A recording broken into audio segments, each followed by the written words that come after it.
Cuh-Cuh-Cuh-Curly. Hello, welcome to my pilot, season 1, episode 1, Sex and the City recap. I recently did a And Just Like That recap, the ever disappointing yet highly viewed reboot to Sex and the City.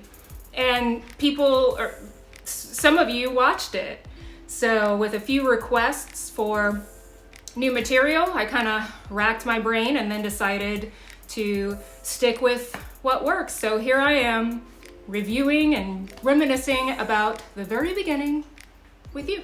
If you enjoyed this video, do all the things you're supposed to do, like, subscribe, notification bell. It's the only way I know whether I should continue. Prairie's here too. Sorry guys, way too hot to have my hair down. So this is what we get. This pilot episode of Sex and the City, released in 1998, wow, is appropriately titled Pilot. We begin with Carrie clacking away on her laptop, presumably writing an article for the New York Star. Her voice narrates the scene and scenes throughout the episode as she's telling the story about a friend of hers who recently revealed her trauma to Carrie over lunch. The young, pretty journalist moved to New York from England and met a handsome, successful investment banker whom she fell in love with after many dates, looking at real estate together, and of course, great sex. Then one day, just like that, the banker never calls again. Carrie uses her friend's heartache in the article she's authoring to drive home a point and a question. Why are there so many great unmarried women and no great unmarried men? This cleverly introduces Carrie, her point of view, her career, and sets up the entire series. As we know, it's all about the hardships, fun, joy, confusion, and sex of dating, particularly in New York City. We then get a compilation of these straight-on interviews where the character breaks the fourth wall or fifth wall or whatever they call it in Hollywood or acting. And the characters are speaking directly to the audience. This is super indicative of early SATC style of filming, as these kinds of scenes are omitted in later seasons and episodes. But in this pilot episode, the interviews were a great way to succinctly introduce some of the main characters, their individual personalities, and their views on dating. Miranda is extremely cynical and unwilling to settle after years of dating in the city. Skipper is a romantic, not yet disenchanted by dating in the New York City world. Charlotte is a rules woman who plays hard to get and expects men to respect her boundaries. In the next scene, Carrie, Miranda, Charlotte, and Samantha are in a restaurant getting served birthday cake while being serenaded by drag queens. The four singles are celebrating Miranda's birthday and catching up on their gossip and each other's lives. A little tradition we'll learn is quite routine for these friends. On that note, I actually had a girlfriend of mine reference this not long ago, and she was questioning why we don't get our gal pals together more frequently to connect. And it got me thinking, and I found myself rationalizing why we don't make time for each other, jobs, families, careers, boyfriends. And when my friend said something like, SATC, they managed to do it. They all had busy lives. They were career women, and they were dating, and I could not hold back. Like, my response was like, it's a TV show. But I think it just goes to show you the power of this series. So we're back to the girls, and Samantha, always unfiltered, proposes the concept of having sex like a man. Charlotte's brow furrows Miranda kind of rolls her eyes, and Carrie is leaning in anticipation of Samantha's explanation. And just this subtle 2-second scene of their reactions is pure perfection and clearly deliberate, as although each girl is only showed for like a half a second, no moment is wasted, because this is what they call character building. I love how tuned in the show's writers, producers, and directors were, at the time. And truly, the girls reacting one after the other, it's another little gem that Sex and the City keeps throughout the series, and I think it's very special. Samantha stands behind her belief that smart, successful women should stop driving themselves mad trying to find a husband and just enjoy sex. As she reveals, Samantha has the ability to sleep with a guy and not develop feelings. And Samantha's point of view at the time of this episode was pretty uncommon and a little taboo, and to be honest, kind of still is. But a brilliant way to rip off the Band-Aid and let the audience know this is going to be a thrilling ride on the cutting edge of television. I remember feeling like I was witnessing something really neat I sound like I'm in the neato, like I'm in the 70s. But I remember feeling like this is dope. And I live for Miranda's commentary, like in this scene when she so level-headedly explains that women are basically screwed either way because men in Manhattan,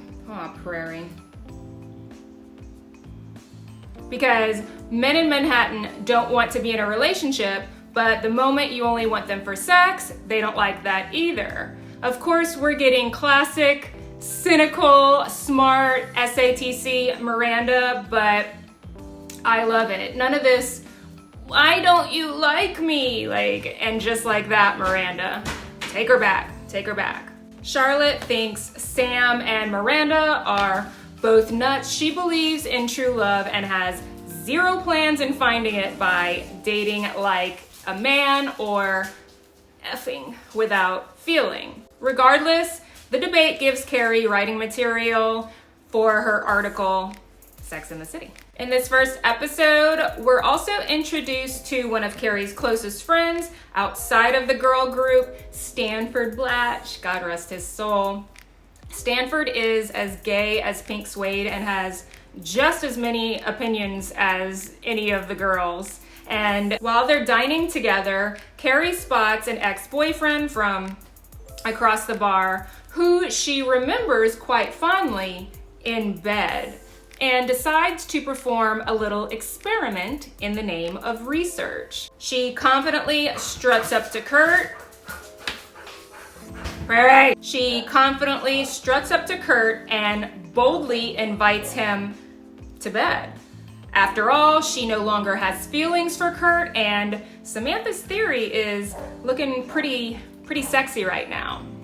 Excuse my dog, she just ran out the doggy door to bark at the neighbor's dog, so I'll try to edit out what I can, but I'm a newbie. Carrie and Kurt make a date and they follow through, but as soon as Carrie gets hers, she abruptly jumps out of bed and leaves Kurt a little unsatisfied. However, Carrie is on cloud 9. She's done it. She's had sex like a man, and she walks out of his apartment glowing, head held high, and bumps right into who will become her leading man and waterfall she chases for the next 6 seasons. Of course, I'm talking about Mr. Big. Their exchange is brief as they literally bump into each other, causing Carrie to drop her clutch, spilling some of its contents onto the sidewalk. Mr. Big bends down to help her, and of all the loose change, makeup, and gum sticks he could have assisted her with, he hands her condoms. Carrie thanks him and strolls off, and we fade from Big's perplexed but intrigued expression, and it's a clear clue that this is not the only cameo will be getting from this New York man. Enter Skipper. Again, a restaurant is the setting for this Skipper scene, and I remember thinking like, damn, this skinny chick sure spends a lot of time at eateries, but anyway. Skipper is complaining about his obstacles dating, and he chalks them up to being a sensitive man. He's just too romantic and too nice. He doesn't objectify women, and ironically, but all, too on the nose, this is a trait that makes him undesirable to women. Carrie gets the idea to set up Skipper with Miranda and invites him to join the foursome at a club called Chaos. Now, I venture to guess that Club Chaos is no longer open, but it was widely known that Sex and the City filmed and made references to authentic, real, trendy NYC hotspots back in the day, so I'm sure this was one of them. Charlotte calls to tell Carrie she won't make it to the girls' night out because she has a date. She also doesn't miss the opportunity to remind Carrie that she's not buying into this Samantha having sex like a man theory. At Club Chaos, the house music is bumping, the neon palm trees are blinding, and Miranda is sitting next to Skipper at the bar, people watching in her very best uptight business suit. Miranda kind of pans the room and comments that Manhattan is turning into a model house, even though Skipper seems to only have eyes for Miranda. Miranda finds as many reasons to pick an argument with Skipper, even hilariously and continuously calling him Skippy.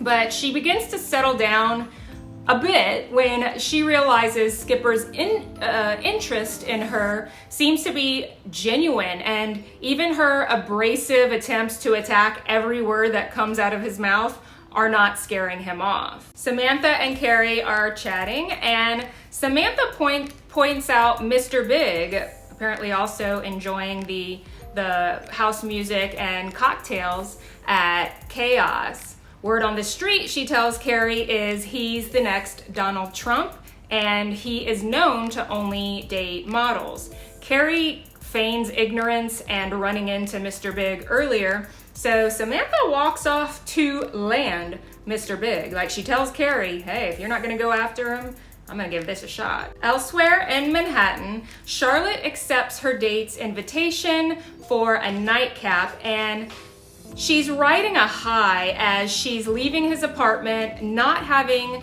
slept with him, and he's asking her for a second date. She's proving Samantha wrong. You don't have to compromise your morals to find a man. But just as the cab is about to whisk her like goofy grin, wide-eyed butt away, her date asks if he can share a ride and reveals that while he gets her angle, he totally respects it and that's fine for her, he needs to smash tonight. So he's going to visit another lady, and just like that, Charlotte's back to questioning her whole way of dating. The vibe at Chaos is winding down, and Miranda is saying her goodbye to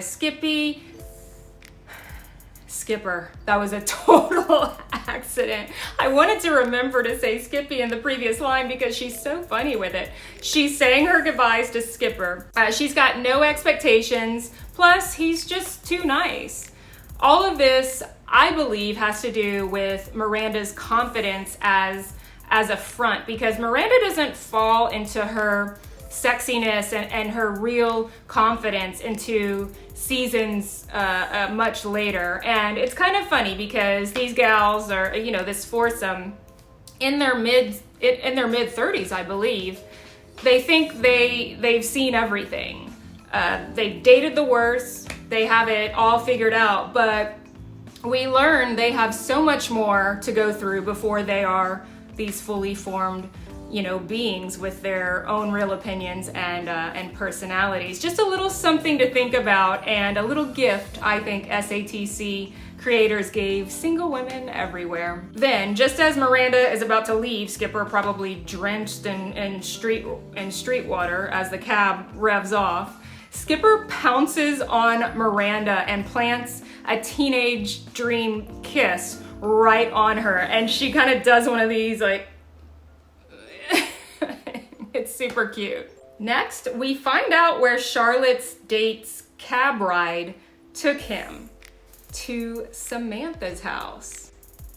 It's so good. So good. Didn't see it coming.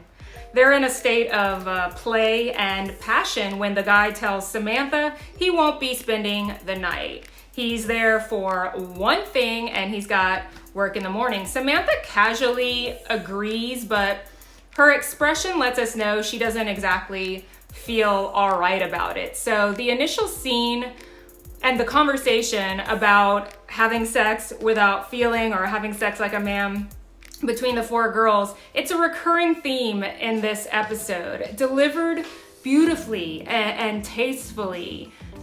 Take notes, and just like that. For the love of God, if you're gonna keep putting us through this, take notes. Carrie is contemplating walking home from chaos when the window rolls down of a black, I don't know, town car, exposing Mr. Big wearing a smirk like the cat that ate the canary. He's obviously quite interested in Carrie and did not respond to Samantha's convincing advances in the club. Big gives Carrie a ride home and tries to learn what he can about her on the short trip. She tells him she's a writer and currently researching an article on women who have sex like men. When Carrie assumes Mr. Big is no different than Samantha's theory, Big kind of pities her and asks her, or actually tells her, she's obviously never been in love. Carrie asks him if he's ever been in love, to which Mr. Bog, to which Mr. Big iconically responds, abso-effing-lutely. Trying to keep this a little PG-13 here. Hopefully me not cursing like a sailor isn't diminishing your experience in any way, but by all means, let me know. I mean, you know, I'm not opposed to letting one slip here and there. The episode ends with Carrie very much affected by Mr. Big's comment, and we're left to wonder what happens next. Whew! Look, that was a lot. I can't say enough how much respect I have for consistent content creators and YouTubers. I don't know if I can keep up. I thought I would recap all of the original Sex and the City episodes, but it really is an undertaking. I find myself kind of nervous about the commitment. So you can help me decide by letting me know in the comments or hitting that subscribe button. You know, who am I to rebuff an audience, especially of Sex and the City fans? Thank you all so much for sticking it out and watching this. Let me know if you enjoyed it and if you want to see more. I love you all. Bye.